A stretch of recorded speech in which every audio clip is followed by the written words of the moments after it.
Hello friends, स्वागत है आपका अपने YouTube channel learning with earning के प्लेटफॉर्म पर। साथियों, हमारी ये सी लैंग्वेज की आज 12th क्लास है और आज हम इसमें टोकन्स पढ़ने वाले हैं। अब इसके बारे में जानेंगे टोकन्स क्या होता है और इसके जो क्लासिफिकेशन ये कितने टाइप्स का होता है, तो इन सब के बारे में आज हम जानने वाले हैं।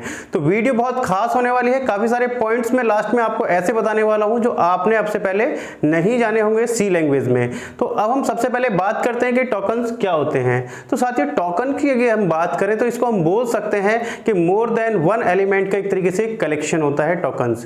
यानी कि सी लैंग्वेज में टोकन्स बहुत ही इंपॉर्टेंट है। विदाउट टोकन्स के आप कोई प्रोग्राम नहीं बना सकते हैं। यानी कि जैसे आपको कोई एक सेंटेंस लिखना है, सेंटेंस के लिए यदि आपको वर्ड नहीं आते हैं तो जो वर्ड उसमें वर्ड का महत्व होता है सेंटेंस में, तो वही महत्व होता है सी प्रोग्रामिंग में टोकन्स का।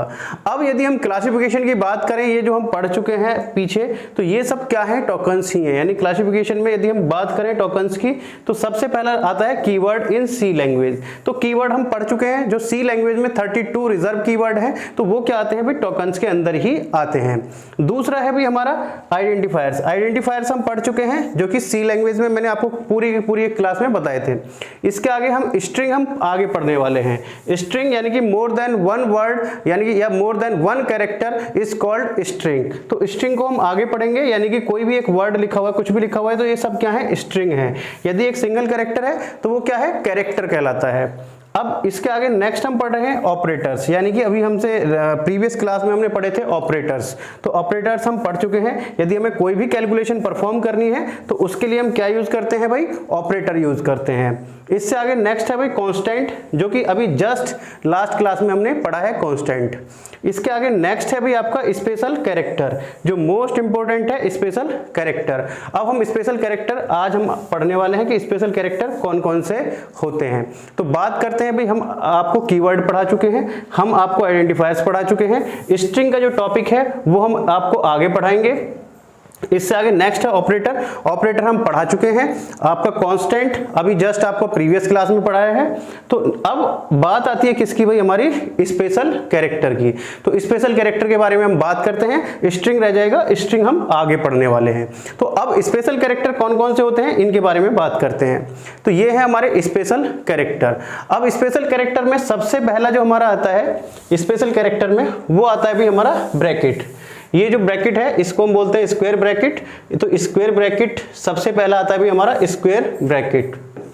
अब स्क्वायर ब्रैकेट ये मैंने आपको बताया था, स्क्वायर ब्रैकेट प्रोग्रामिंग में किस लिए यूज करते हैं हम, सी प्रोग्रामिंग में एरे के लिए ये यूज होता है। यानी कि ओपन होगा तो क्लोज भी बॉडी होने वाली है। इसके आगे नेक्स्ट है आपका सिंपल ब्रैकेट, या इनको हम पेरेंथेसिस भी बोलते हैं। क्या बोलते हैं भाई, हम इनको पेरेंथेसिस भी बोलते हैं। और ये किसके साथ में यूज होते हैं, किसको रिप्रेजेंट करते हैं, ये फंक्शन को रिप्रेजेंट करते हैं। किसको रिप्रेजेंट करते हैं, ये फंक्शन को रिप्रेजेंट करते हैं। अब फंक्शन में भी क्या होता है, function declaration and function calling. जैसे हमारा printf फंक्शन है, हमारा आपको क्लियर स्क्रीन है, गेट ch है, तो ये क्या है, सब फंक्शन है। ये क्या है, प्री डिफाइंड फंक्शन है। इसी तरीके से हम यूजर डिफाइंड फंक्शन भी आगे बनाने वाले हैं जब हम फंक्शन पढ़ेंगे। इसके बाद में आता है भाई कर्ली ब्रेसेस। कर्ली ब्रेसेस मैंने आपको ये बता दिए हैं। कर्ली ब्रेसेस किस लिए यूज होते हैं, ये जो ब्रैकेट्स होते हैं ये आपके होते हैं लिमिटेशन के लिए, यानी कि एक ब्लॉक बनाने के लिए। चाहे वो आपका एक ब्लॉक बनाए, चाहे आप फंक्शन की बॉडी दें, चाहे वो आपको लूप की बॉडी दें, तो ये क्या होता है, लिमिटेशन बताता है। किसी भी चीज की लिमिटेशन बताता है कि यहाँ से स्टार्ट हो रहा है और यहाँ पर क्लोज हो रहा है। तो ये होते हैं भाई हमारे कर्ली ब्रेसेस।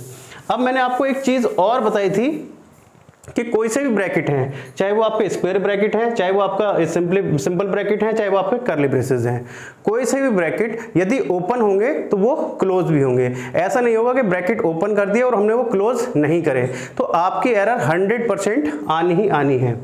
इससे आगे नेक्स्ट है भाई आपका नेक्स्ट जो स्पेशल कैरेक्टर है वो है कॉमा।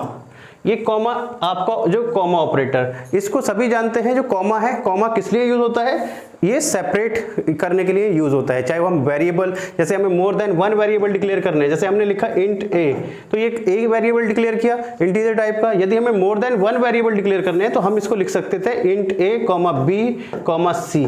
तो ये क्या है भाई, सेपरेट करने के लिए यूज होता है। क्या है, एक तरीके से हम इसको सेपरेटर बोल सकते हैं। वेरिएबल में, फंक्शन में, इनको हम काफी जगह यूज करते हैं। इससे आगे है जो मोस्ट इंपोर्टेंट है वो है हमारा हैज।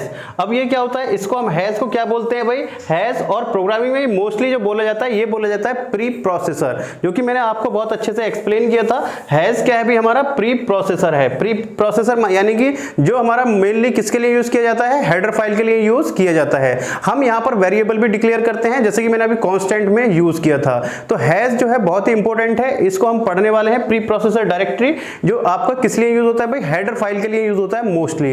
यानी कि जो भी कोई प्रोग्राम हम लिख रहे हैं, प्रोग्राम से पहले एग्जीक्यूशन कहां से स्टार्ट होता है भाई, मेन फंक्शन से।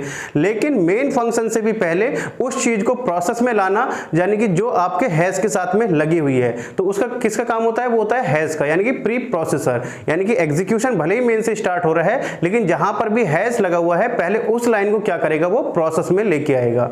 तो आई होप आप इसको समझ गए होंगे। यहां पर हम जो हैज के साथ में हेडर फाइल भी हम बनाएंगे, यूजर डिफाइंड हेडर फाइल, और हम इसके साथ में वेरिएबल भी डिक्लेयर कर सकते हैं। इससे आगे नेक्स्ट है हमारा एस्ट्रिक।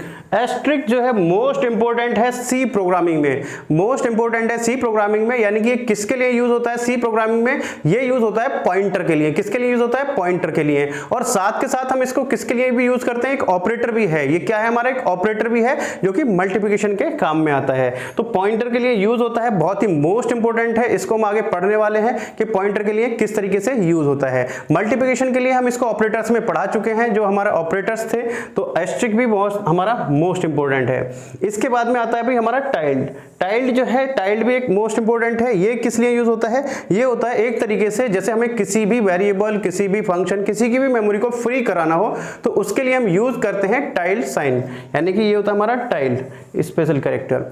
इसके बाद में नेक्स्ट आता है जिसको हम नॉर्मली बोलते हैं डॉट, लेकिन ये डॉट नहीं होता, ये क्या होता है भाई, हमारा पीरियड स्पेशल कैरेक्टर होता है। क्या होता है भाई, पीरियड। तो ये बहुत मोस्ट इंपोर्टेंट है। ये किस लिए यूज होता है भाई, इसको हम यूज करते हैं स्ट्रक्चर में और यूनियन में। तो जब हम स्ट्रक्चर और यूनियन पढ़ेंगे तो वहां पे बताएंगे।